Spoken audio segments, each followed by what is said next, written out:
एक समय की बात है, दूर किसी देश में एक बुद्धिमान सरदार राज करता था जिसका नाम उसके राज्य की घाटियों और चोटियों तक गूंजता था।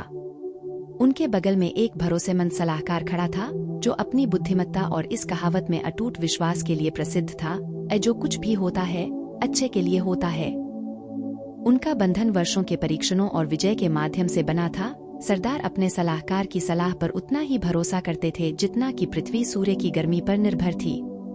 साथ मिलकर उन्होंने एक राज्य पर शासन करने की जटिलताओं को शालीनता और बुद्धिमत्ता से पार किया। एक दुर्भाग्यपूर्ण दिन, जब सरदार एक औपचारिक कार्यक्रम की तैयारी के लिए अपनी कुल्हाड़ी पर धार लगा रहा था, एक दुर्घटना घटी जिसने उस क्षण की शांति को भंग कर दिया। ब्लेड उसकी पकड़ से छूट गया और पलक झपकते ही उसके पैर की एक अंगुली कट गई। दर्द और गुस्से के बवंडर से घबराकर सरदार गुस्से से दहाड़ने लगा। उसकी चीखें पूरे देश में गूंज उठीं। अराजकता के बीच में उनके भरोसेमंद सलाहकार शांति के स्तंभ बने रहे। उनकी आवाज तर्क के प्रकाश स्तंभ की तरह शोर को चीरती रही। जो कुछ भी होता है अच्छे के लिए होता है, उन्होंने धीरे से कहा। चीजों की बड़ी योजना में उनका अटूट विश्वास अटूट था, लेकिन अपनी चोट के दंश और अपने सलाहकार के शब्दों की कथित असंवेदनशीलता से त्रस्त सरदार उस क्षण सच्चाई नहीं देख सका। सहानुभूति की कमी से क्रोधित होकर उसने अपने सलाहकार को कैद करने का आदेश दिया।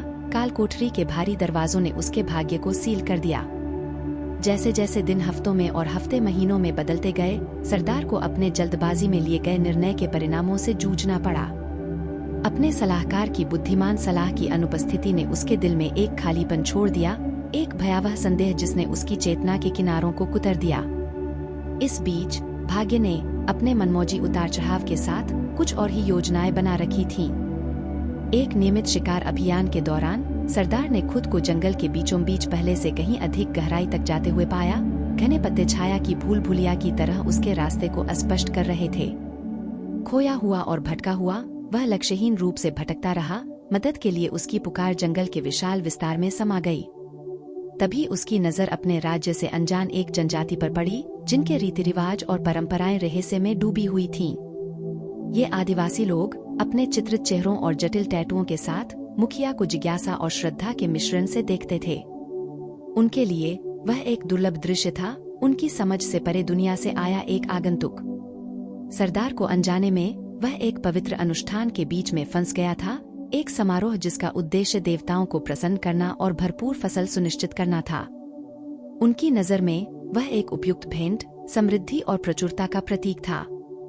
लेकिन जैसे ही जनजाति अपने प्राचीन संस्कारों को लागू करने के लिए तैयार हुई, एक उत्सुक विवरण ने उनके नेता का ध्यान खींचा। सरदार के पैर की एक उंगली गायब थी, जो अन्यथा एक आदर्श भेंट में एक दोष था। अंधविश्वास ने उनके दिलों को बुराई की तरह जकड़ लिया था। दैवीय प्रतिशोध का डर उनकी तुष्टीकरण की इच्छा पर भारी पड़ रहा था, और इसलिए दैवीय हस्तक्षेप के एक क्षण में सरदार की जान बच गई। उसकी अपूर्णता बलिदान के ब्लेड के खिलाफ ढाल के रूप में काम कर रही थी। जैसे ही वह अपने राज्य में वापस आया, उसके मन में कृतज्ञता की भावना उमड़ पड़ी। भाग्य और भाग्य की पेचीदगियों के लिए एक नई सराहना हुई।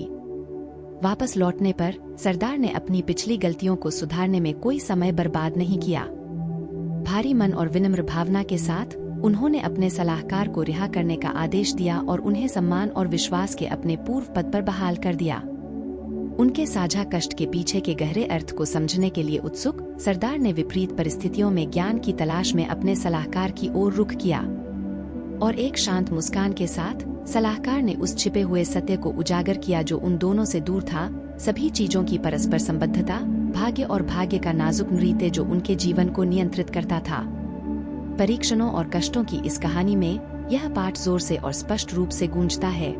भाग्य के पहिए रहस्यमय तरीके से घूमते हैं, जो नश्वर समझ से परे ताकतों द्वारा निर्देशित होते हैं। हालांकि कठिनाइयां हमारे सामने आ सकती हैं, वे अक्सर अप्रत्याशित आशीर्वाद का मार्ग प्रशस्त करती हैं, हमें अनिश्चितता की स्थिति में धैर्य, लचीलापन और विश्वास का मूल्य सिखाती हैं। और इसलिए सरदार और उसके सलाहकार ने इस ज्ञान को अपनाया कि जो कुछ भी होता है अच्छे के लिए होता है, यह समझते हुए कि सबसे अंधेरे क्षणों में भी खोज की प्रतीक्षा में एक आशा की किरण है, निराशा की छाया के बीच आशा की एक किरण है। कहानी पसंद आने पर कृपया लाइक और सब्सक्राइब करें। देखने के लिए धन्यवाद।